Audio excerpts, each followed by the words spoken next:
اعوذ باللہ من الشیطان الرجیم بسم اللہ الرحمن الرحیم ان ربکم اللہ الذی خلق السماوات والارض فی ستۃ ایام ثم استوى علی العرش یدبر الامر ما من شفیع الا من بعد اذنہ ذالکم اللہ ربکم فاعبدوہ افلا تذکرون۔ حقیقت یہ ہے کہ تمہارا پروردگار اللہ ہے جس نے سارے آسمانوں اور زمین کو 6 دن میں پیدا کیا، پھر اس نے عرش پر اس طرح استوا فرمایا کہ ہر چیز کا انتظام کرتا ہے، کوئی اس کی اجازت کے بغیر اس کے سامنے کسی کی سفارش کرنے والا نہیں۔ وہی اللہ ہے جو تمہارا پروردگار اللہ، اس کی عبادت کرو تم پھر بھی دھیان نہیں رکھتے۔ سورہ یونس کی آیت نمبر 3 آپ کے سامنے کل بھی پڑھی گئی تھی، آج پھر دوبارہ پڑھی گئی۔ اس آیت کریمہ کے اندر اللہ تعالیٰ نے اپنی توحید کی دلیل پیش کی ہے، اور توحید کی دلیل یہ پیش کی ہے کہ اللہ تعالیٰ نے آسمان اور زمین کو 6 دنوں میں پیدا کیا۔ شاید کسی کو یہاں اشکال ہو سکتا ہے کہ اللہ تعالیٰ تو بڑی طاقت والا ہے، بڑی قدرت والا ہے، اللہ تعالیٰ تو منٹوں سیکنڈوں میں کام کر سکتا ہے، اللہ اگر کن کہہ دے تو وہ فیکون وہ چیز ہو جاتی ہے۔ پھر اللہ تعالیٰ نے 6 دنوں میں کائنات کو وجود بخشا، اس کی تاخیر کی وجہ کیا ہے؟ منٹوں سیکنڈوں میں اللہ بنا سکتے ہیں آسمانوں کو، زمینوں کو، پھر اللہ تعالیٰ نے 6 دنوں میں آسمان اور زمین کو پیدا کیوں کیا؟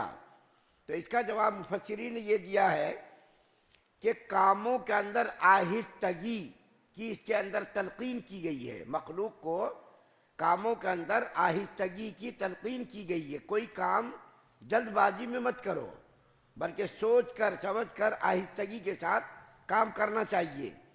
وہ اللہ جو ماں کے پیٹ میں منٹوں سیکنڈوں میں اولاد کو پیدا کر سکتا ہے، لیکن اللہ تعالیٰ 9 مہینے تک ماں کے پیٹ میں بچے کی پرورش کرتا ہے، اس کے کھانے پینے کا انتظام کرتا ہے، اس کی سانس کا، اس کی جو ہے غذا کا اللہ تعالیٰ انتظام کرتا ہے، 9 مہینے تک پیٹ میں رکھتا ہے۔ وہی اللہ اگر چاہے تو منٹوں سیکنڈوں میں پیدا کر سکتا ہے، جیسا کہ جنت میں ہوگا۔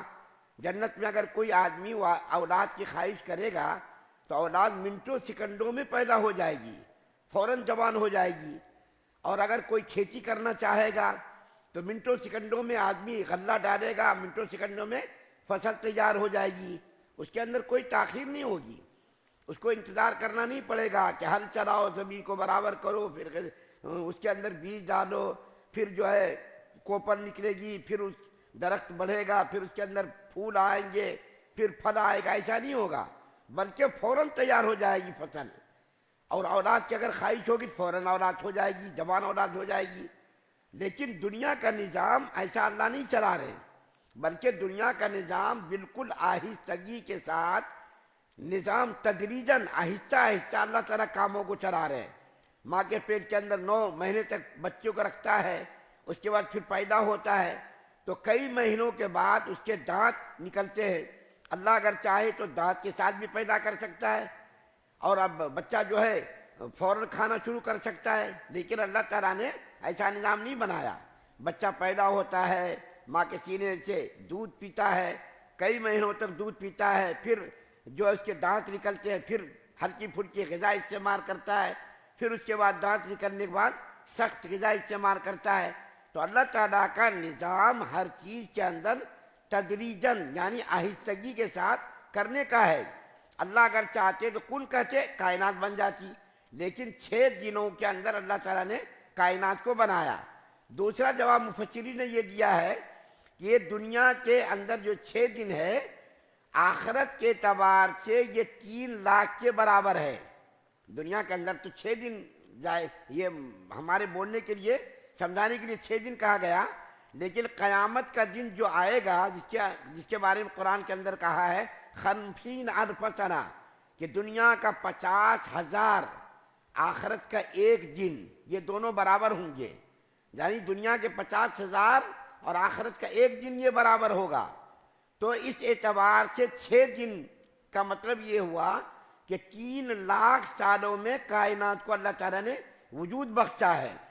اللہ تعالیٰ نظام کو ترتیب کے ساتھ، آہستگی کے ساتھ چلانے کی اللہ تعالیٰ تلقین کر رہے ہیں مخلوق کو، لیکن ہر چیز میں تاخیر کرنے کی اجازت نہیں ہے۔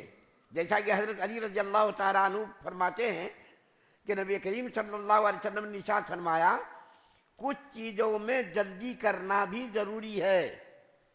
حضرت علی رضی اللہ تعالیٰ عنہ کی روایت ہے، کچھ چیزوں میں جلدی کرنا بھی مستحسن ہے، یعنی اچھا ہے، ضروری ہے بعض چیزوں میں۔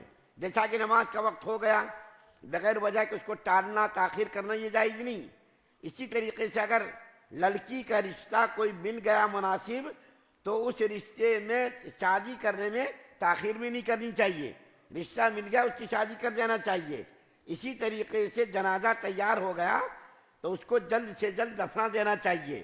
ان 3 چیزوں میں جلد بازی کرنا شریعت کے اندر مستحسن یعنی اچھا ہے، ان 3 چیزوں میں جلد بازی کرنا، لیکن کاموں میں، عام کاموں میں جلد بازی کرنا شریعت میں مستحسن نہیں ہے۔ جلد بازی کرنا یہ شیطانی عمل ہے۔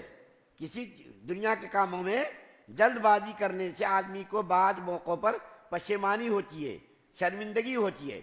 تو اللہ تعالیٰ فرما رہے ہیں کہ اللہ تعالیٰ نے زمین و آسمان کو 6 دن میں پیدا کیا۔ پھر فرما رہے ہیں کہ اللہ تعالیٰ عرش پر مستوی ہوا۔ عرش پر مستوی ہونے کا مطلب یہ ہے، ایک تو دیکھیں لفظی معنی ہے، عرش کے لفظی معنی کیا ہے کہ قائم ہونے، بیٹھ جانے، عرش کے لفظی معنی کیا، بیٹھ جانے، قائم ہونے کے لیے لفظی معنی، لیکن اس کے اصطلاحی معنی کے بارے میں مفسرین نے لب کشائی نہیں کی ہے کہ اللہ تعالیٰ نے زمین آسمان کو بنایا پھر عرش کے اوپر مستوی ہو گیا، کہ اس کا مطلب کیا ہوا اللہ کو معلوم ہے۔ امام مالک رحمۃ اللہ علیہ فرماتے ہیں کہ ان چیزوں میں پڑھنا گمراہی کو دعوت دینا ہے۔ اللہ تعالیٰ مستوی ہو گیا، عرش پر بیٹھ گیا، قائم ہو گیا، اس کا کیا مطلب ہے اللہ کو معلوم ہے۔ جیسا کہ پہلے بھی میں نے عرض کیا، اسی مجلس میں بار بار عرض کر چکا ہوں کہ اللہ تعالیٰ کے اعضاء تو ہیں۔ مثال کے طور پر سنتا ہے اللہ تعالیٰ، سننا کس سے؟ کانوں سے ہوتا۔ دیکھتا ہے اللہ تعالیٰ، دیکھنا کس سے ہوتا؟ آنکھوں سے ہوتا۔ تو سننا کانوں سے، اللہ تعالیٰ کے کان ہیں، اللہ تعالیٰ کی آنکھ ہیں۔ اللہ تعالیٰ کیا ہے؟ روایتوں میں آتا ہے کہ آدمی جب اللہ کی طرف چلتا ہے تو اللہ تعالیٰ اس کی طرف دوڑ کر کے آتا ہے، یعنی اس کی رحمت لپک لیتی جلدی سے۔ تو دوڑ کر کے آنے کا کیا مطلب ہے؟ اللہ کو معلوم ہے، اس کی رحمت جلدی سے آدمی کو لپک لیتی ہے۔ تو پیروں کا بھی ہے، ہاتھ بھی ہے، آنکھ بھی ہے، کان بھی ہے، لیکن اس کی شان کے مطابق ہے۔ اس کی تحقیق کرنا جائز نہیں، اس کی تحقیق میں پڑھنا جائز نہیں۔ بس اتنا ایمان لانا کہ اللہ تعالیٰ عرش پر مستوی ہو گیا، عرش پر قائم ہو گیا، اس کی تحقیق میں پڑھنا یہ جائز نہیں ہے۔ متشابہات میں سے، متشابہات کا مطلب کیا ہے؟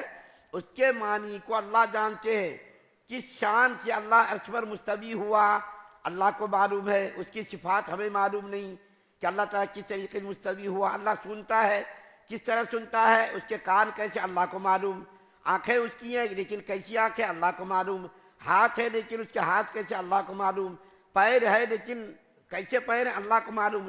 ان چیزوں پر ایمان لانا تو ضروری ہے، ان چیزوں پر ایمان لانا ضروری ہے، لیکن اس کی تحقیق کرنے کی اجازت نہیں ہے، اس کی تحقیق میں پڑھنا جائز نہیں ہے۔ اگر آدمی اس کی تحقیق میں پڑھے گا پھر گمراہی کو دعوت دے گا، گمراہ ہونے کا بہت زیادہ امکان ہوتا ہے۔ اللہ تعالیٰ فرما رہے ہیں کہ پھر عرش پر مستوی رہ کر کے اللہ تعالیٰ قدرت کے نظام کو چلاتا ہے، اللہ تعالیٰ قدرت کے نظام کو چلاتا ہے، اور اللہ تعالیٰ پورے نظام کائنات کو سنبھالتا ہے، کیا کرنا ہے، کب کرنا ہے، سب اللہ تعالیٰ حکمت کے ساتھ تقدیری امور کو انجام دیتا ہے۔ کون سا کام کرنا ہے، کب کرنا ہے، کون سا کام نہیں کرنا ہے، کیوں نہیں کرنا ہے، سب اللہ تعالیٰ کو معلوم ہے۔ پھر اللہ تعالیٰ فرما رہے ہیں کہ اتنی ساری دلیلیں دینے کے باوجود بھی تم سمجھتے نہیں ہو، تم عبرت نہیں پکڑتے، نصیحت نہیں پکڑتے۔ تم کو عبرت پکڑنی چاہیے، نصیحت پکڑنی چاہیے۔ تو اللہ تعالیٰ نے اس آیت کریمہ کے اندر اپنی توحید کی دلیلوں کو پیش کیا ہے، اور آگے بھی اللہ تعالیٰ اسی مضمون کو مزید وضاحت کے ساتھ بیان فرمائیں گے کہ اللہ تعالیٰ کا وجود ہے. جیسا کہ کل میں نے بیان کیا کہ اس سورہ شریفہ کا اصل اہم مضمون کیا ہے؟ توحید، رسالت اور آخرت. تو توحید کے بہت سارے دلائل میں سے اس وقت جو دلیل میں نے پیش کی، 6 دنوں میں اللہ تعالیٰ نے کائنات کو وجود بخشا، پھر عرش پر مستوی ہو گیا، اسی عرش پر اللہ تعالیٰ بیٹھ کر کے مستوی ہو کر کے نظام کائنات کو چلا رہے ہیں. تو تم کو بھی چاہیے کہ اس سے عبرت پکڑو، نصیحت پکڑو. تم کو چاہیے کہ ان چیزوں کے اندر غور کرو کہ اللہ تعالیٰ ہے تو یہ کام کر رہا اور یہ کام ہو رہا. اللہ تعالیٰ سے دعا ہے اللہ تعالیٰ ہم سب کو سننے سے زیادہ عمل کی توفیق عطا فرمائے. سبحان اللہ و بحمدہ، سبحانک اللہم و بحمدک، اشہد ان لا